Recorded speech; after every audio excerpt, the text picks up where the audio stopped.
ચલો મેથ્સ નો આજનો ક્વેશ્ચન બહુ દમદાર ક્વેશ્ચન છે. ક્વેશ્ચન જોઈને એવું લાગે કે સોલ્યુશન બહુ લેન્ધી હશે, પરંતુ ક્વેશ્ચનની ટ્રીકને સમજી લઈએ તો બહુ સહેલાથી આપણે આ પ્રશ્ન સોલ્વ કરી શકીએ છીએ. એક પ્રશ્ન તમારા માટે રહેશે, એક હું તમને સોલ્વ કરીને સમજાવું છું. શું છે પ્રશ્ન? 1/6 વત્તા 1/12 વત્તા 1/20 વત્તા 1/30. તો આનો ઉકેલ આપણે લાવવાનો છે. બહુ સિમ્પલ છે મિત્રો. પહેલી સંખ્યા જુઓ. પહેલી સંખ્યા શું છે? 1/6. એમાં છેદમાં જે સંખ્યા આપી છે એના બે સૌથી નાના અવયવ લઈ લો. એટલે કે 6 છે તો 6 ના સૌથી નાના અવયવ કયા છે? તો 2 અને 3. 2 તાલી 6. એ રીતે સૌથી મોટી સંખ્યા છેદમાં જે આપી છે એ લઈ લો. એના સૌથી નાના અવયવ કયા છે?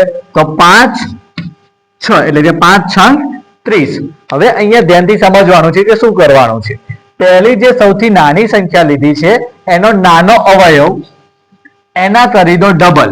એટલે કે 2 છે તો 2 ના ડબલ 4.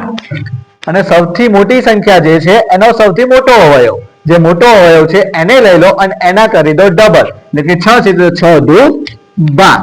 તો જે આખી સંખ્યાઓ છે, આ જે શ્રેણી છે એનો ઉકેલ થશે 4/12. એને હજુ આપણે નાનું કરવું હોય તો 4 × 4 ને 4 તાલી 4 × 4 ને 4 તાલી 12. એટલે કે 1/3. એવો જ ક્વેશ્ચન નીચે આપેલો છે, એનો જવાબ કોમેન્ટમાં જણાવો.